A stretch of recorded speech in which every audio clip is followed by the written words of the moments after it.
Well, the virus has now killed more than 100 people in China, and new cases have been confirmed around the world. So you don't want to frighten the American public. France and South Korea have also got evacuation plans. But you need to prepare for and assume strongly warning Americans to avoid all non-essential travel to China. That this is going to be a real serious problem. France, Australia, Canada, the US, Singapore, Cambodia, Vietnam, the list goes on. Health officials are investigating more than 100 possible cases in the U.S. Germany, a man has contracted the virus. The epidemic is a demon, and we cannot let this demon hide. Japan, where a bus driver contracted the virus. Coronavirus has killed more than 100 people there and infected more than 4,500. We have to prepare for the worst, always, because if you don't and the worst happens... War Room Pandemic. Here's your host, Stephen K. Bannon. Today's announcement proves that our economy is roaring back. It's coming back extremely strong. We have some areas where we're putting out the flames or the fires, and that's working out well. We're working very closely with governors, and I think it's working out very well. I think you'll see that shortly.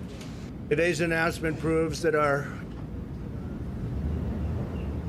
Welcome to the War Room. It's Thursday, July the 2nd, the year of our Lord 2020. The words, the voice there of President Donald J. Trump on the back of massive jobs numbers coming out this morning. The return of 4.8 million jobs, unemployment falling to 11.1%. We're on America's Voice.News, Newsmax TV later on in the day, the John Fredericks Radio Network, and blown through the CCP's firewall in China thanks to G News and GTV. You're in the War Room. Greg Manns, Jack Maxey, and Raheem Kassam. Stephen K. Bannon joining us down the line. We want to bring on a very special guest very early on in this show to analyze these numbers breaking right now. Jason Trenner is the chairman and CEO of Strategic Securities. Jason, thank you for joining us this morning. Thanks for having me. Jason, I want to throw it over to Steve. Here. Yeah, we said jobs was going to lead this recovery back.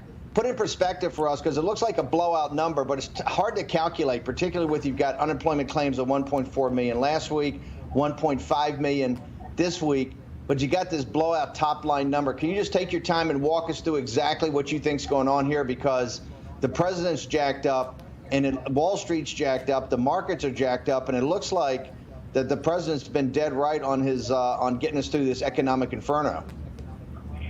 Yeah, well, I think, Steve, so just to give you some context in terms of people in the workforce, just so people can kind of keep track, because there are a lot of numbers. Before COVID, there were 152 million people in the U.S. in the workforce. We fell to 130 million, so we lost 22 million jobs with the lockdown, and now we're back to 137 million. So we've added about 7 million jobs in the past 2 months, which is terrific. The problem, of course, is we're about 15 million light from where we were at the end of February.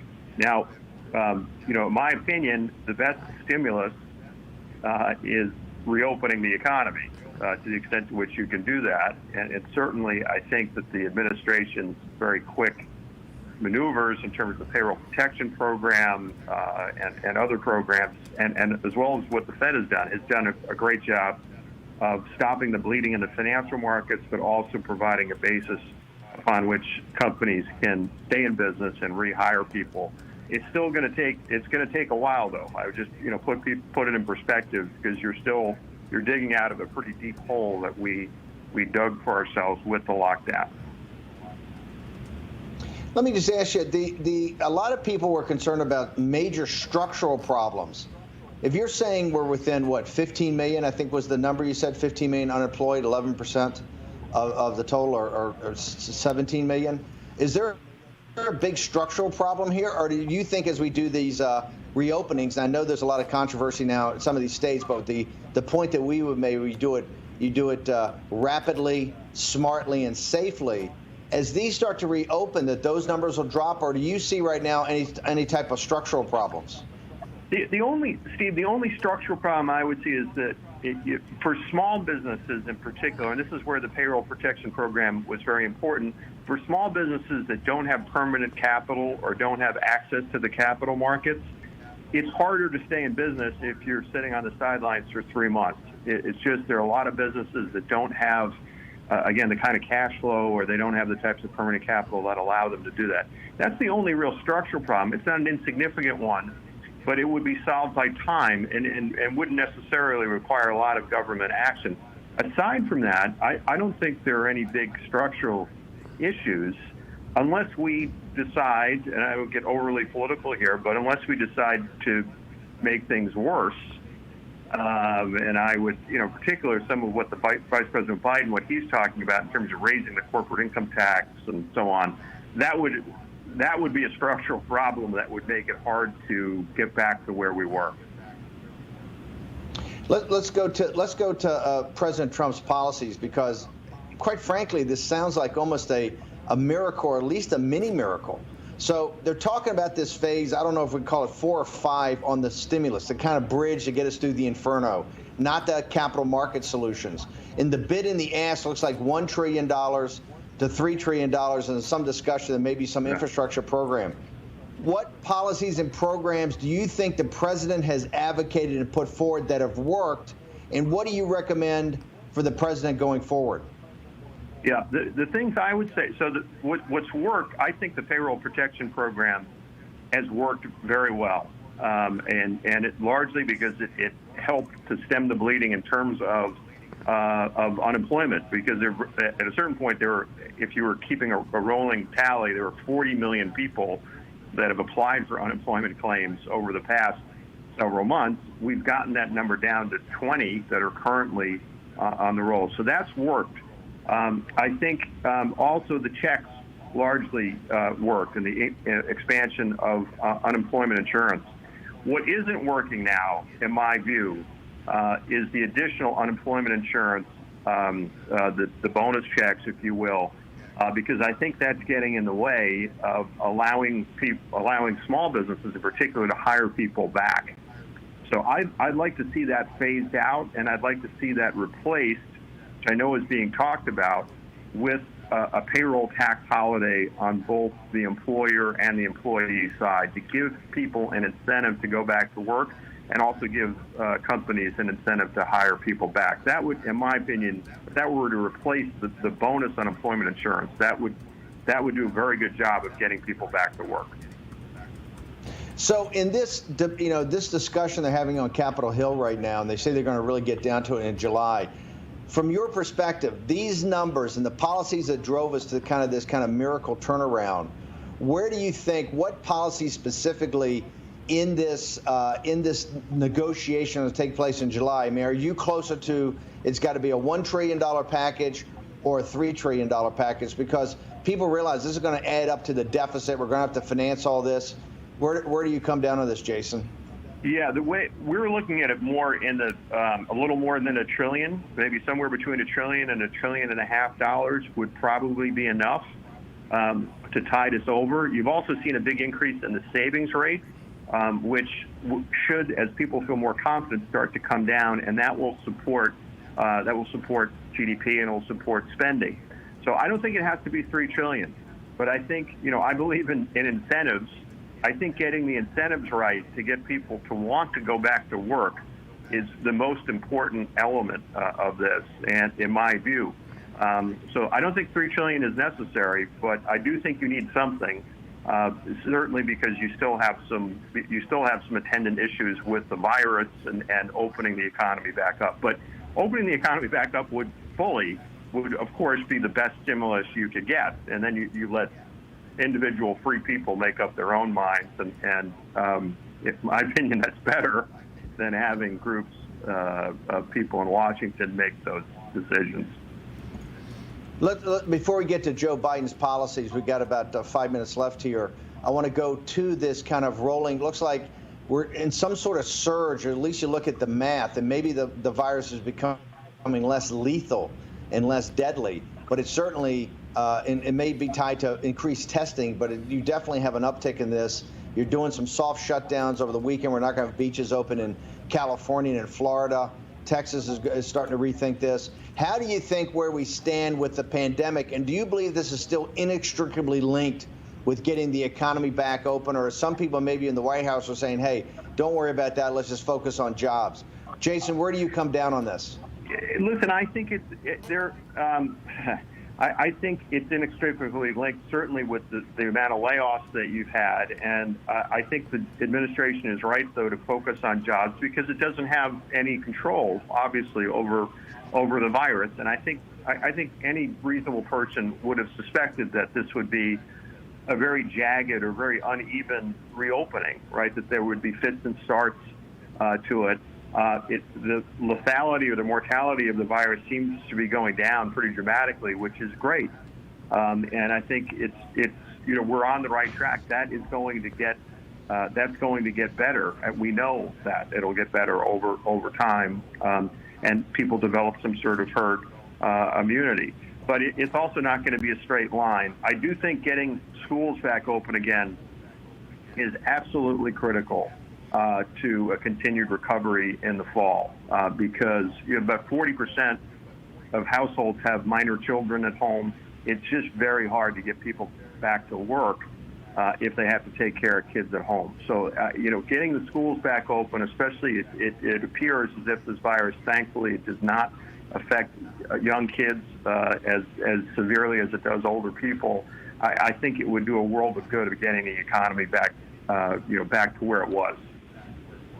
There's a big issue now about state and local governments. A lot of these are verging on bankruptcy, potential layoffs. When you look forward, how do you put that into your calculation of getting this unemployment down? Is that got to be part of the stimulus package and that 1.1 or 1.2 trillion you're talking about? Is that something you think the president needs to focus on? Unfortunately, I mean, Steve, there's an economic rationale and then there's a political rationale. I think, and I'm certainly not an expert, I think politically it would be hard to get what the president wants without having some aid to the states. So that's political calculus. Candidly, I would love to see government spending decline, and especially at the state and local level, because government spending is taxation in another form. That's just the money has to come from somewhere. So you can perhaps move up economic activity or delay it. But, having some real come to Jesus moment on the states, I would view as a positive thing. Now, you don't have to do it all at once, but I think just allowing things to kind of continue as they were, as far as, especially in some of the blue states in terms of spending, is not a good long-term solution. It will not benefit those economies in the long run, because again, it's going to require more taxation in an effort to fill those holes. We got about 2 minutes left. Let's talk about that. Biden's alternative policies. Walk through the big ones Biden's advocating. What do you think that would do as far as impact on jobs and the overall economy and the capital markets? Listen, I think, and I'm going to be overly melodramatic here, but it would be a disaster. I mean, it really, in particular, the increase in he said very publicly, I don't know Vice President Biden, I don't know any of his people, but he said very publicly he would increase the corporate tax rate, or at least get rid of President Trump's corporate tax cut. If it went from 21% where it is now to 28%, that would probably take 15% off of corporate profits, from which are already impacted by obviously by the virus. There's also a big push for, quote unquote, Green New Deal, which would also act as a big tax increase, in my opinion, on most people. So it's what people pay at the pump is a very important part of their disposable income, and focusing on policies that would increase those costs is I think, not wise. Certainly not wise now. I'm not sure it's wise ever, but it wouldn't be wise right now. But the redistributionist angle to this will not increase overall wealth or the quality or standard of living. It just shifts it around. It doesn't make things Jason, better. we have to break here. Here. Just tell the audience where they can find out more about you.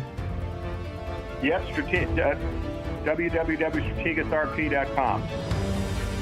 Thank you very much, Jason Trennett, Stephen K. Bannon, back in the war room after this short break.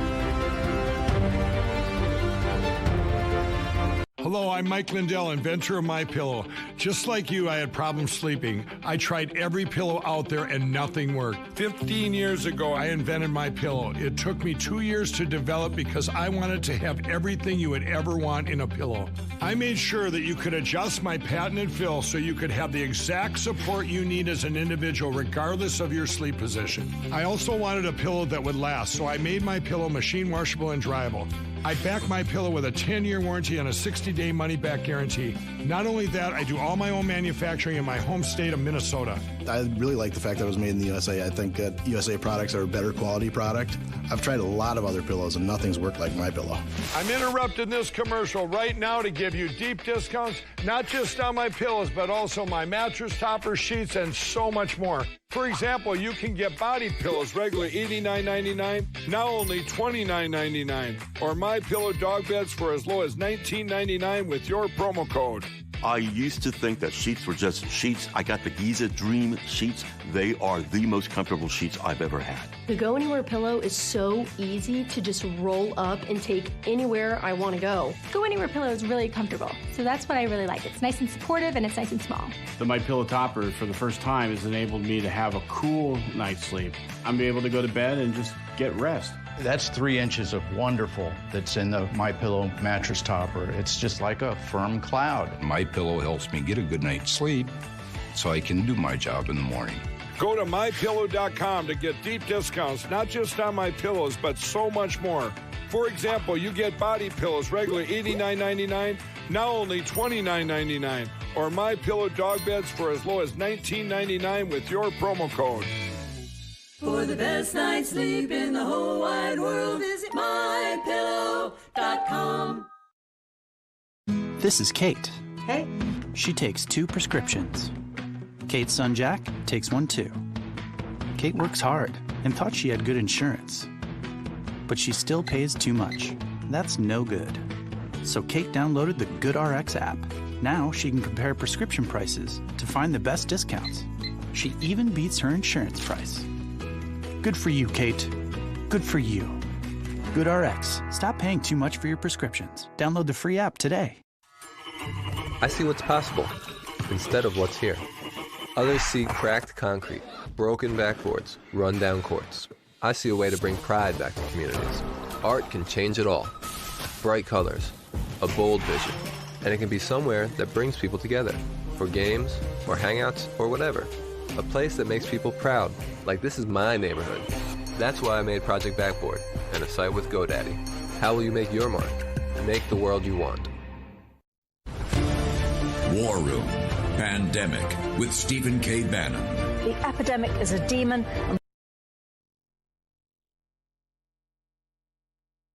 Learned a lot of leadership traits, leadership principles, core values, honor, courage, commitment, and those same values align over at State Farm.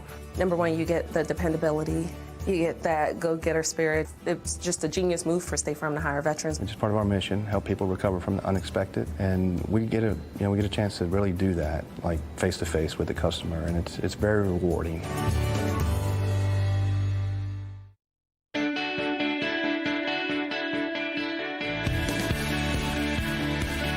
Thank you to State Farm for the huge opportunity to accept me, take care of my family, and allow me to grow with the company. So, thank you. Visit jobs.statefarm.com to learn more.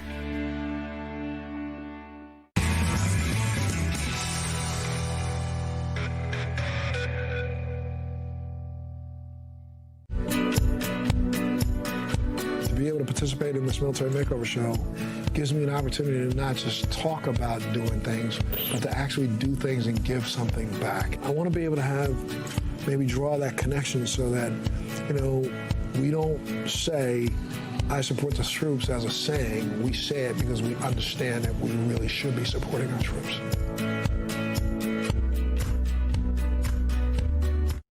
At Leaf Filter, we're on a never-ending journey to end gutter cleaning forever. Whoa! Way too dangerous, Bill. Say goodbye to that ladder. Way too clogged, Melissa. Those black gutters are causing serious damage to your home. Look at these cracks in your foundation. Leaf Filter, the nation's #1 rated gutter protection system, will keep you safe and protect your home. Leaf Filter's stainless micromesh screen fits over your existing gutters and is guaranteed to filter out everything except for water.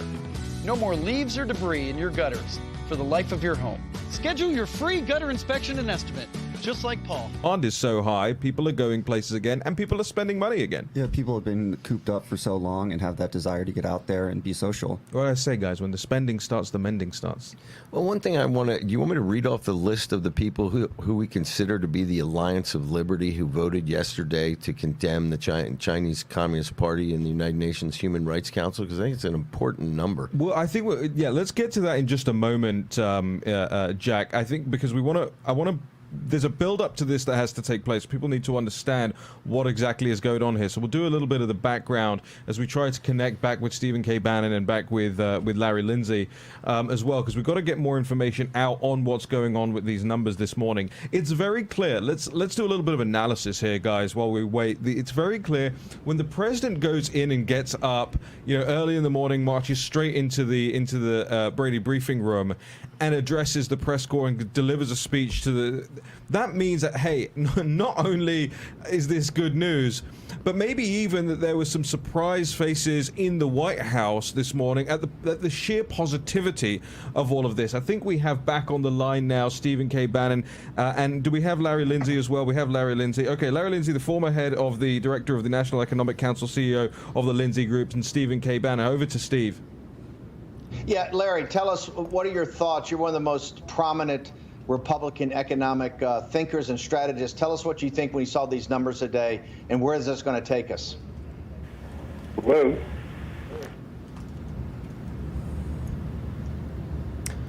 I think we may have. Guys, we may still be. We're still not connected. We may still have some gremlins here, Steve.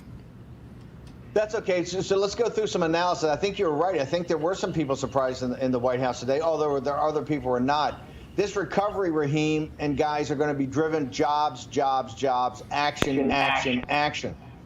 I think what's most important is that the president's policies appear to be going in the right direction. I don't think anybody would have forecasted there would simply be 11.1% unemployment. We understand that the scale of these numbers are so big, maybe Bureau of Labor Statistics having a tough time doing it. There were 1.5 million, I think, or 1.4 million unemployment claims last week, another 1.5 million this morning.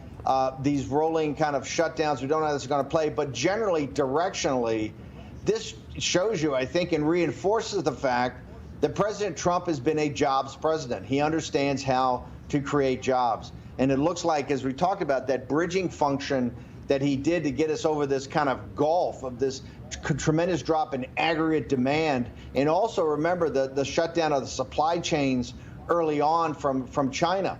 So this bridge, this kind of economic bridge, appears to be working. And clearly the infusion into the capital markets of what I call this $6 trillion bazooka is also working. So I got to tell you, I think that there were a lot of happy people in the White House today. And I think you could tell that by the way the president was in the briefing room very early after the numbers came out, and was very, very upbeat. We should have Larry Lindsay now on the line. Larry, I want you to respond to that from Steve. Well, I think they should be very encouraged. I think it was a very positive surprise. Another way you can tell that it was positive is that a lot of the normal talking heads were calling the numbers meaningless. Which means, in fact, they were meaningful. I'm just looking at what happened. The job gains were about twice what the consensus was, and in this case, I was with the consensus, so I'll admit I was underestimating it too. And even better is if you look at the second quarter. Originally, we projected a second quarter was going to be about 14% below last year. It now looks like it's going to be about 7.5%. So the depth of the recession has been cut in half, and I think that's fabulous news. Larry, talk to us about July, when the Senate gets back. They're talking about this next phase of this kind of economic bridge. Given the trend lines you're seeing now and unemployment, and like you said, maybe we're already through the depths of this downturn, Where do you think President Trump ought to be directing the Senate to do? Are you closer to the $1 trillion, the $3 trillion, or even less than $1 trillion? And what type of impact do you think it's going to continue to have on the jobs picture? Yeah, I think we really shouldn't be taking chances. This is proof that the bill that was passed earlier has been successful, particularly the small business loans and the checks to individuals. I think we need to pass another payments to individuals to replace the unemployment provisions and probably to add money for everybody else. And I think the right number there is probably between $1 trillion and $1.25 trillion at an annual rate. I also think we're probably going to be throwing in some other things, although a lot of them don't deserve it. There's probably going to be some aid to states in there. So all in all, I think the bill is going to be about 1.7. I think that would be about the right number. Larry, as you look at these, some of the states, particularly the Sun Belt states, are now kind of betwixt and between on this open. Some of them are closing down certain elements of it. If you were able to talk to the president, what would you tell him he ought to be, the trade-off between what's happening on the virus in some of these stages, what they call the first wave surge, and in the economy, and really getting the economy back up to full speed? What would you tell the president? One size never fits all. And we tried one size fits all by shutting down the whole place. And that was not the wise thing to do. I think we have to continue with the prudent reopening that's been suggested. And wherever we run into difficulties, we should probably stop the reopening process and wait for things to settle down again. The key metric always has been to make sure our emergency care facilities don't get overwhelmed. Right now, we are nowhere close to that anywhere. But, we don't want to get close again. So I think you can reopen the economy, and where you begin to see problems like we're having now, you stop the reopening process in place, maybe roll it back a little bit, but that's not the whole economy. It's not even whole states. It's usually, particular metropolitan areas. Larry, real quickly, we only got a couple minutes left, but I got to get your perspective. If Joe Biden had been president, his policies, and particularly as people have to compare and contrast this going forward, what do you think of Biden's policies? He talked about of what to do up to date and going forward. What's your assessment of that? Well, if he had been president, we would be one sick nation. You might remember that when the president shut down entry from China back in January 31st, that was called a racist move. We would have let lots more sick people into the country. For example, if I take Governor Cuomo as an example, he, Mayor de Blasio, the health commissioner, were all urging people in February to use the subways and go out to dinner. And even as late as St. Patrick's Day, Governor Cuomo said he couldn't imagine doing any kind of lockdown in New York. So these guys have been behind the curve continuously. Cuomo put sick people in nursing homes, which caused a spike in the death rate. It would have been a disaster if they had been in charge. So, people tend to forget that, and I'm glad you're raising up the issue of comparison. Larry, thanks so much for joining us. I know these days when these announcements come, all your clients come first. We really appreciate you talking to the War Room audience. Great. Thanks a lot, Steve. Have a happy Independence Day. Thanks, brother. Hey, Raheem, let's make sure we get Larry's Twitter feed and how they get access to Larry. He's one of the most, most thoughtful, analysts out there, former head of the NEC. One of the things we're really excited about today, we're bringing three heavyweights, Jason Trennert, Larry Lindsay. We're going to have David Bahnsen in the next segment. But I think he can tell you, here's what's so fascinating. Some of these policies that President Trump's been working on, the jobs, even surprise the experts. You don't come any smarter than Larry Lindsay, and he's essentially saying, "Hey, I was off by half on the jobs number." So that shows you, I think, how powerful some of these policies the president's been putting in. Yeah, I think that's right, Steve. We're going to go to a quick break now, and also we have David Bahnsen when we come back. We'll be getting into the big story in the New York Times about these apps that the CCP is putting out to track Uyghurs, ethnic minorities all around the world, and a whole lot more stories to cover on War and Pandemic. Have you or a loved one taken Zantac or another heartburn medication and developed cancer? You may be entitled to compensation. The FDA just announced that it is requesting manufacturers withdraw from the market all prescription and over-the-counter ranitidine heartburn medications, commonly known by the brand name Zantac. This is the latest step in an ongoing investigation of a contaminant known as NDMA in ranitidine heartburn medications. NDMA is a chemical that the FDA and World Health Organization both classify as cancer-causing. Now, prior to this announcement, CVS and Walgreens pulled Zantac from their shelves, citing the link between Zantac, NDMA, and cancer. If you or a loved one have taken Zantac or another heartburn medication and developed cancer, how do you fight for the compensation you deserve? You choose the right legal team that has the experience, support staff, and resources to seek the most compensation for your injuries. Call for more information and a free case review. This is the kind of card that has America talking. With it, people with Medicare are getting all-in-one coverage for their doctor visits, hospital care, prescription drugs, and more. This kind of insurance, called Medicare Part C, may also cover dental care, eyeglasses, hearing aids, fitness programs, vitamins, even healthy meals and rides to the doctor.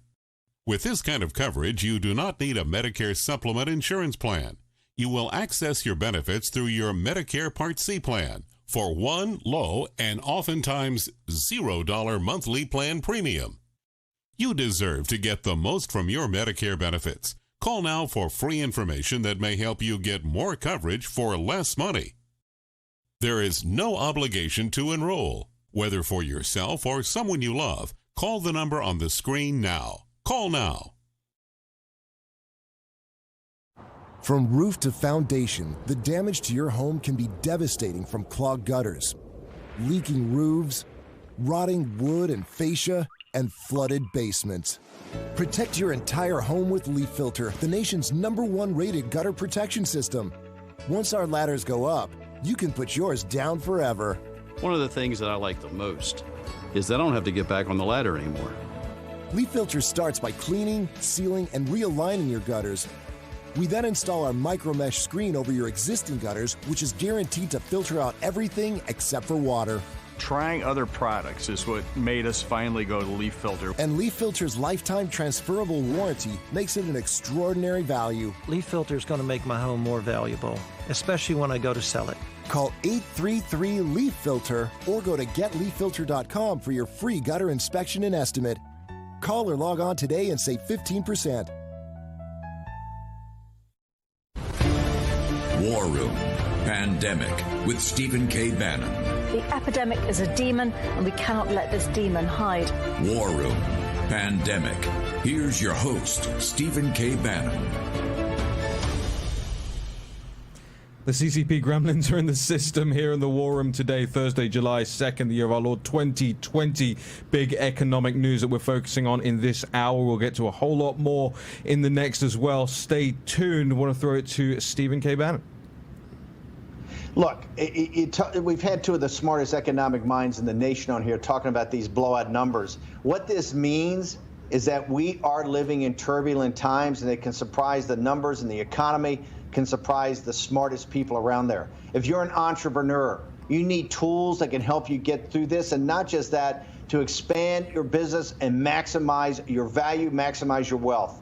That tool is NetSuite by Oracle. Go to netsuite.com/Bannon, B-A-N-N-O-N, to get your package on the 7 action steps entrepreneurs should be taking in these turbulent times. NetSuite by Oracle. Remember, Oracle's #1 platform on the cloud. NetSuite's the #1 software for entrepreneurs. Now over 20,000 companies.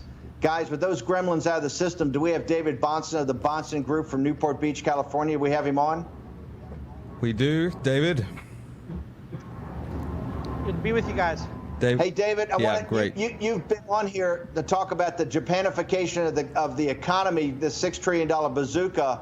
We've already had Jason Trinidad on here, Larry Lindsay, the President of the United States saying, hey, The economy's roaring back. What is your perspective from out there in California?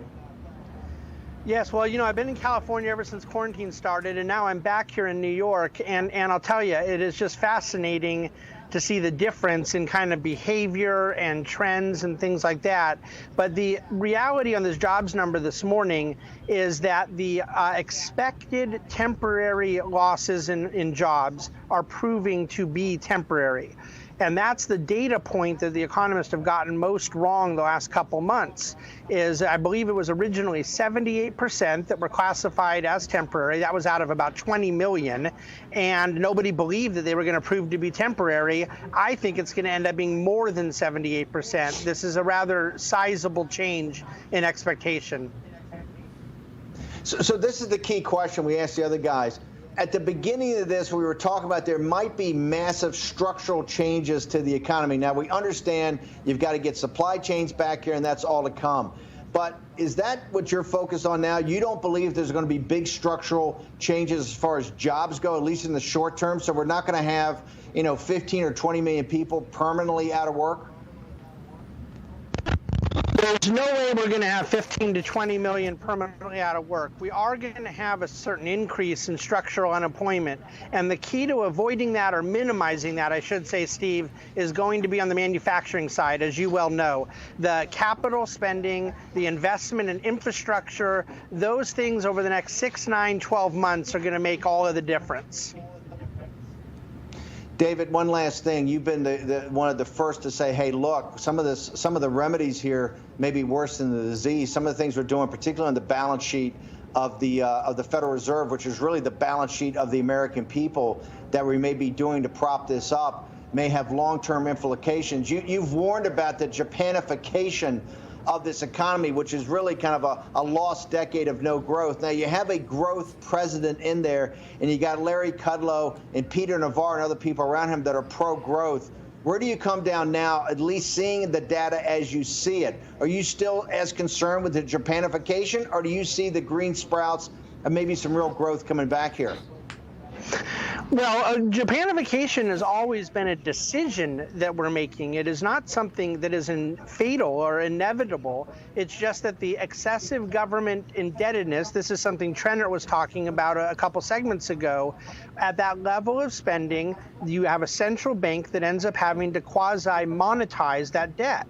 This is why we're in the United States of the Federal Reserve right now, because ultimately the longer-term issues that are structural take away growth investment, and that leads to this sort of compression on interest rates, compression on growth, and you end up getting a bunch of financialization instead of organic, creative, productive growth, the kind that we used to get post-World War II in America.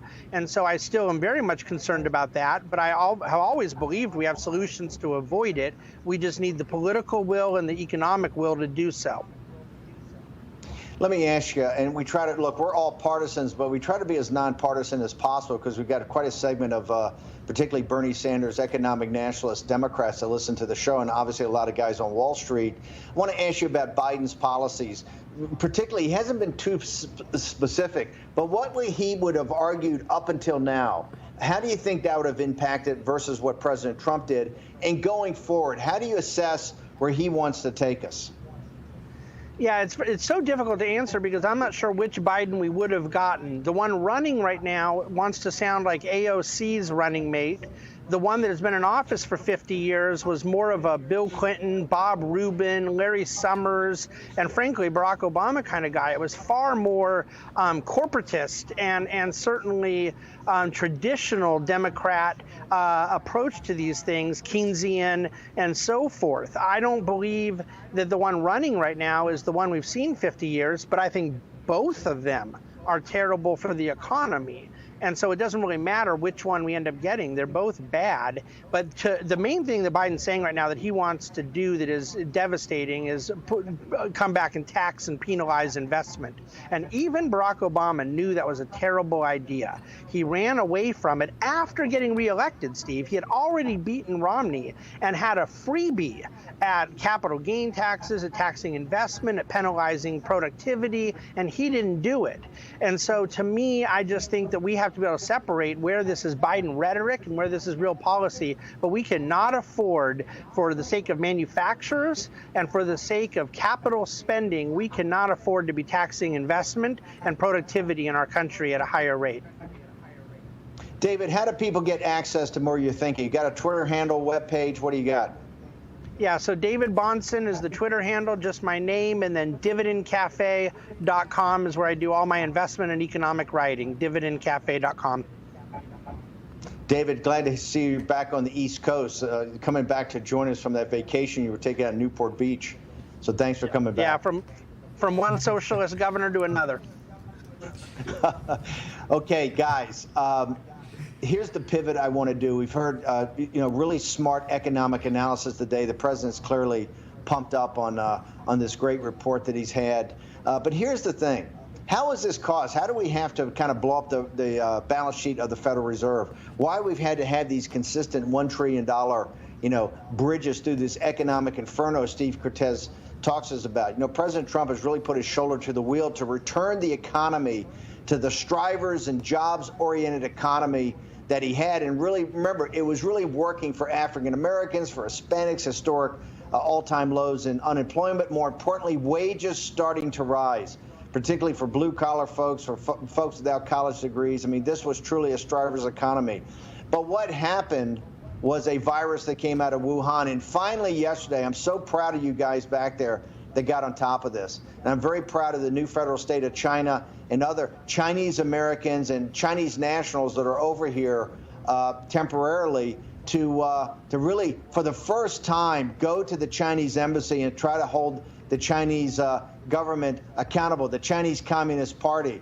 And I thought that demonstration yesterday was very, very powerful, particularly what is going on in relation to Hong Kong. So, Jack, I want to turn it back to you and Raheem and the team. I know you guys were out there yesterday. Tell me what it was like on live stream. I got a chance to watch it here. There were, I think at one time, 6 or 7 million people on live stream in mainland China. They blew through the firewall watching this. They were absolutely stunned, and the response was enormous. What was it like to be there? Well, Steve, I got to tell you, it was really inspiring and very humbling because so many of these people would come up to me personally and thank me and want to tell me that they love us and that we mean so much to the people in China because that we're very courageous and that we're great soldiers for freedom and all these things. And it was very, very humbling to hear this from these people and to hear their stories. One woman who talked about 7 years in prison camp because of her faith in the Falun Gong, about how her husband is still in prison camp and now he's crippled because he was tortured on this bench that they tie you to and beat you, and that she hasn't seen him in 9 years. I mean, these things are just tragic, tragic stories, one after the other. And then I had the great opportunity to spend time with Elmer Yuen, who is just to me an inspirational character. He's been on our show many times, and he arrived at the White House. He didn't make it to the embassy in the morning because he was speaking before Congress and he was testifying about what they need to do to change the future. And he and I had a conversation about, and I've said I don't think that we should do this piecemeal. If Huawei's a criminal organization, if 12 generals in East Turkestan are criminals, then guess what? Their boss is a criminal too. And we talked about that, and he said that he had stated the same exact thing to the United States Congress earlier that morning. I will tell you there was one sort of beautiful thing that has to do with the new federal state of China. When Elmer arrived, we decided that we'd take a photograph with the flag. And Elmer is in a surprisingly happy mood. This guy's a happy warrior. He told me he's never going to be able to go back to Hong Kong. They will arrest him immediately. He said they've accused him of 3 capital crimes against the state that would mean he'd be put away for life. And then he said, hey, why don't we go over and take a picture with that flag? So he went over there, and Elmer and I stood there together with the arm in arm with the flag. And he turned to me and he said, Jack, you know what? He goes, I've got 3 crimes against me declared by the Chinese Communist Party. That means I will go to prison for the rest of my life. He says, now I've got a 4th declared crime. He said, I couldn't be more proud to be standing with the guys from the war room while I get my 4th strike against me from the CCP. So, I want to ask you about the new federal state, if we got a couple of minutes. What I was most impressed about with the crowd out there is how not just organized, but how polite. They were very adamant about CCP caused this, CCP virus.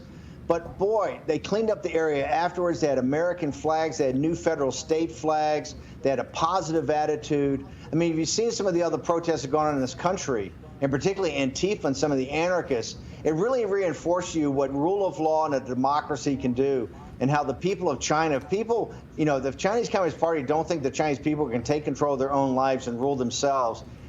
You know, just watching you guys on live stream all day, and I watched it for hours, all the way through when you guys go to the White House, it was pretty amazing how people represented themselves and how organized and how kind of really all-American it was. Absolutely. And what was also very interesting that was not apparent from the live stream, we were literally 50 feet away from where all the Black Lives Matter monuments and things and paintings and pictures were all over the fence and things like that. So there weren't a lot of necessarily people out there protesting Black Lives Matters. It seems like it's sort of turned into a T-shirt selling venue. And there were several African Americans who came by, you know, with their families walking around, and it was kind of interesting. And there was one great moment where Vish was talking to this group of guys and explaining what's going on. And, you know, just regular Americans have no idea what the suppression is inside of China. And one of the things that really shocked these guys, which I couldn't believe, was that they had no understanding that there was no ability to practice your faith in China. And this shocked these guys. They were like, no way. You're not allowed to pray? You're not allowed to go to church whenever you want? So there's a lot of education that is possible here for the American people. And you're right, Steve. These people were incredibly polite. At one point, the police came over and a captain came over and spoke to me. And he said, I don't think we're going to need to be here. You guys look like a great group. We've got to go to a quick break now. Stephen K. Bannon, Greg Mans, Jack Maxey, Raheem Kassam back with more War Room Pandemic in just a moment. Everyone loves the benefits of compression socks, but they're just so hard to get on. Until now. Introducing the all-new Copperfit Energy Socks, redesigned for the first ever easy-on, easy-off fit to help reduce swelling, relieve tired, achy muscles, and provide energizing support. A new blend of stretch fabric for the most comfortable, easy-on, easy-off compression fit. Being a SWAT commander, we train to win. The Copperfit Energy Socks, they didn't feel like other compression socks. They totally exceeded my expectations. Our most powerful copper-infused fabric, woven into our easy-on, easy-off compression sock to help reduce swelling discomfort from prolonged sitting or standing. I'm 38 and a half weeks pregnant. Copperfit Energy Socks worked beautifully. Extra support around the arch and ankles for increased support and relief of muscle aches and pains. I'm so excited about these socks. I'm so much more energized to go do things after a day of work. They just slip right on, yet they still have that same compression that you want. A soft cushion footbed for all-day comfort. I'm on my feet at least 9 to 10 hours a day. These were fantastic. A lot of compression socks are a little too thin, especially for what I do. With Copperfit, I could wear these every day. Feel more energized. Feel more active. Just feel better. They just hug your leg. It relieves all the pressure that you have. I have so much energy, I can go, hey, you want to dance? The first ever easy on, easy off compression sock. The most comfortable compression sock you will ever wear. Get your Copperfit Energy Socks now online at GetEnergySocks.com for only $19.99 or call 1-800-978-1224. Order right now and we'll include a second pair of compression socks free. I've never felt anything like it before. No more pain, no more swelling, no more achy, tired feet. I can never go back to regular compression socks again. Don't settle for ordinary. Ask for the original by name, Copperfit Energy Socks. From roof to foundation, the damage to your home can be devastating, from clogged gutters, leaking roofs, rotting wood and fascia, and flooded basements. Protect your entire home with Leaf Filter, the nation's #1 rated gutter protection system. Once our ladders go up, you can put yours down forever. One of the things that I like the most is that I don't have to get back on the ladder anymore. Leaf Filter starts by cleaning, sealing, and realigning your gutters. We then install our micro mesh screen over your existing gutters, which is guaranteed to filter out everything except for water. Trying other products is what made us finally go to Leaf Filter. And Leaf Filter's lifetime transferable warranty makes it an extraordinary value. Leaf Filter is going to make my home more valuable, especially when I go to sell it. Call 833-LEAF-FILTER or go to getleaffilter.com for your free gutter inspection and estimate. Call or log on today and save 15%. War Room Pandemic with Stephen K. Bannon. The epidemic.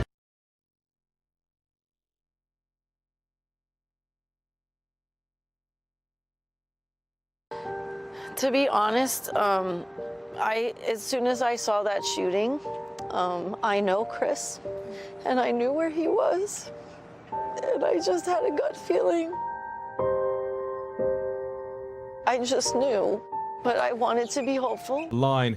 In the next hour, we're going to get to a plethora of stories. I mean, the jobs numbers can sometimes wipe the entire show clock. You got to understand that. So, you know, at 8 o'clock in the morning, Steve and I will set the show clock, we'll set the tone, and then the jobs numbers will come out and go, okay, you know what? The first 3 blocks we need to spend entirely on the economy. And rightly so.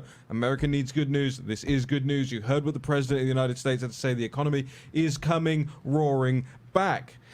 And there are so many other stories we have to cover here. I mean, the arrest of Ghislaine Maxwell, we'll get to that in the next hour. More on the pandemic and the numbers, because as I understand it, Jack Maxey, you're not seeing what we would have thought would be a reciprocal rise in deaths along with the number of cases. And we'll get into why that's going on in the next hour. More on the Voice of America story. Marco Rubio and Lindsey Graham going full neocon native on the Voice of America takeover. And then, of course, we've got these 2 big stories. One, what's going on with the Uyghurs minority group in China, and indeed how they are being oppressed outside of the region also and tracked by the Chinese government. How they're doing that to one group is how they're going to be doing that to you. We'll get into that. And a big national pulse scoop yesterday that we'll get into at the end of the next hour, which was this top anti-racism Democrat staffer who we caught using the N-word 20 times, I think in a matter of 4 weeks. Hypocrisy, of course. We're not cancel culture people, but hey, if them's the rules and you're going to set them as the rules, then those are the rules we're going to get to deal with. Jack Maxey. Well, we're going to talk about the numbers. Is that where you want me to run here? Or you want me to talk about that? I think that is... I want you to talk about whatever Jack Maxey wants to talk about. Okay. All right. Well, listen, one of the things... Should we go to the numbers? I mean, I just want to... Okay, let's go to the numbers. Everybody has been hearing about these increasing numbers of cases across the country. Specifically, they've been talking about Texas, California, Florida, Arizona. And these numbers are true, and there's been a serious debate about whether or not this is because of testing or because of new cases. And I'm going to have to say it's a little bit of both. Yesterday, we had 620,000 tests done in America. Of those positives, there were 7.1% were positive on a 7-day moving average, right? So we had new positive tests of 52,000 yesterday. But let's just go back to the beginning of June, and we were doing 400,000 tests a day most of that time. We go back to the beginning of May, we were down to 300,000 tests all of that time. So the fact that we are actually seeing increasing positive cases is twofold. Number one, we've had millions of people in the streets. This is why we're seeing a spike, particularly among young people. And number two, because we are simply doing more tests. You have to remember, it was just 2 months ago, the only way you could get a test was if you were very sick. Our very own Raheem Kassam told us the story of waiting a week to get a test and longer. Basically a week to get the results. And here this guy was laid up in bed. So now, effectively, all over America, I can pull up to a firehouse and get the test. And there seems to be right now this real enthusiasm to go out and get the test, because I think people are, number one, curious, bored, and number two, I think that there's this perception that having been tested positive and therefore you might have the antibodies, that it preps you for this future opening. There's also something that I think is really important as we talk about this. You've seen the media speak to the idea that the Texas hospitals were exploding with new patients. Now, it is true there are probably double the number of, quote, coronavirus patients within the Texas hospital system that there were just a few weeks ago. But the ICU capacity is not in any way really impacted. And remember, we spoke about how the major Texas hospitals in Houston had adjusted the way that they were counting how many ICU beds that there were. And now they're getting a lot of criticism. In fact, the judge Hidalgo from Harris County, who you remember last Friday, took these numbers and responded with the idea that, hey, we've got to start closing back up some things. Well, yesterday afternoon, she's now really questioning, how is it that I was given these numbers that, you know, she said that she just wants everything to be, we want the data to be clear, but she says, you know, we're making decisions based upon this data. She wasn't trying to slam anybody or point the finger at anybody, but it illustrates this problem that we've had over time. And a way that any of us can go take a look at this, go to the CDC website and look up number of cases, and they will have it at over 3 million. Number of tested positive cases, they will have it at over 3 million. And then you go to another site, on the next page, on the same page, number of cases, and they've got it at 2.8 million. So there's a complete disconnect on the data inside the CDC, and you'll see this repeated over and over again in all of the people analyzing it. Even the I'll tell you what. Let's hold on that. We'll move. We'll keep coming back to that in the next hour. We've got the whole opening A block of the next hour to do that. Jack Max here. I want to make sure that despite the tech gremlins, maybe we need to send Vish to Denver, plug the potato back in or something. Whatever's gone wrong over there, we want to get that fixed. But right now, we're going to go to a quick break. Before that, I want to mention one of our sponsors. We're very grateful to have our sponsors here on this show. Birch Gold Group, $6 trillion already spent on COVID-19. National debt soaring to $26 trillion. We're expecting maybe even another bailout coming in over the course of the summer. And what impact do you think that's going to have on the value of the dollar? If you don't think we're sitting on a house of cards, you're living with your head in the sand. So now stocks are soaring to some of the highest valuations. It's not the time to wait for the bottom to fall out. It's time to protect your savings, including your IRA and 401k. Gold and silver are safe havens against uncertainty. And right now, thanks to a little-known IRS tax law, you can even move your IRA or eligible 401k into an IRA backed by physical gold and silver, perfect for those who want to protect their hard-earned retirement savings from any more downturns in stocks. So contact Birch Gold Group to request a free info kit on physical precious metals and see if diversifying into gold and silver makes sense for you. There's a comprehensive 20-page kit which you can get at birchgold.com/Bannon. It's no cost, no obligation. birchgold.com/Bannon. We'll be back in the War Room in just a moment. Brett Favre, legendary quarterback. Jerry Rice, legendary wide receiver. You ready for your weekly meeting? Yeah, we're ready. Let's do this. Let's stack the deck. When legends play, they wear Copperfit Advanced Back Pro. Copperfit's best-selling compression back support just got better with new double-band adjustable supports for customizable compression when you need it most. Since I put this on, I feel so much better. The core